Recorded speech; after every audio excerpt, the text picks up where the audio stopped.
আসসালামু আলাইকুম ভিউয়ার্স, আশা করি সবাই ভালো আছেন এবং সুস্থ আছেন। সাফা মারিয়া কিচেন থেকে আপনাদের জানাই স্বাগতম। আজ আপনাদের সাথে নতুন এক রেসিপি নিয়ে আবারও আসলাম। আজ আপনাদের রান্না করে দেখাবো কিভাবে আমি হোয়াইট চিকেন পাস্তা রান্না করি। তো চলেন। আর খেতে কিন্তু খুবই মজা হয়েছে, আর বাচ্চারা কিন্তু এটা খেতে পারবে এই খাবারটা, কারণ এটার মধ্যে কোনো ঝাল দেওয়া নেই। আর খুবই মজা, চিজি একটা পাস্তা, এখানে চিজও ব্যবহার করা হয়েছে।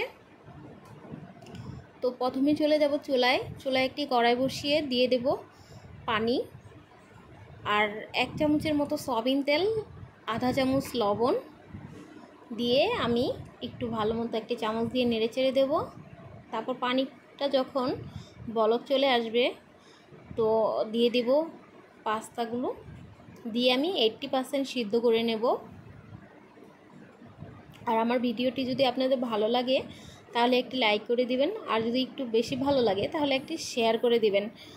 তো আমার পাস্তা সিদ্ধ হয়ে এসেছে 80%। এখন আমি একটি ছাকনার মধ্যে এটাকে ছেঁকে নিব।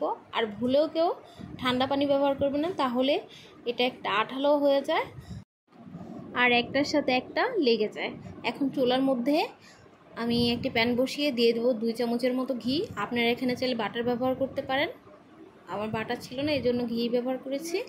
এখন দিয়ে দেব পেঁয়াজ কুচি দিয়ে 2-3 মিনিট মতো ভেজে দিয়ে দিয়েছি রসুন কুচি, সেটাও 2-3 মিনিটের মতো ভেজে এখন দিয়ে দেবো যেই চিকেনগুলো আমি কিমা করে রেখেছি সেই কিমাগুলো 5 থেকে 6 মিনিটের মতো ভেজে দিয়ে দেব আধা চামচ গোলমরিচের গুঁড়া, আধা চামচ মরিচের গুঁড়া, আধা চামচ লবণ, সয়া সস 2 চামচ, টমেটো সস 2 চামচ। এখন ভালো মতো নেড়ে চেড়ে নেব। এইভাবে 5 থেকে 6 মিনিটের মতো রান্না করে নেব চিকেনগুলো।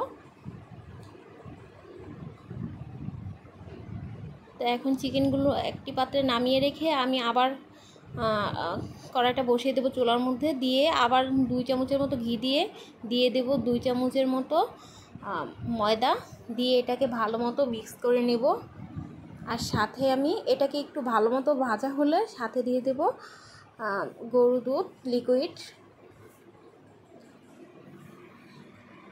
আমি অল্প অল্প করে লিকুইড দুধ মিশিয়ে নেব, একবারে দিলে দেখা যাচ্ছে দলা পাকিয়ে যেতে পারে, সেজন্য আমি অল্প অল্প করে দিয়ে ব্যাটারটাকে ভালো মতো ফিটিয়ে নেব।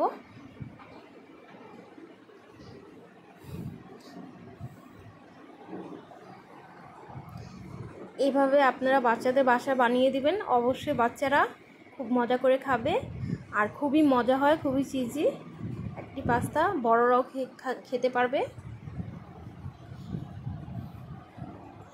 এখন দিয়ে দিব 1 চামচের মতো চিনি, আধা চামচের মতো গরম মশলার গুঁড়া দিয়ে দিয়েছি আমি,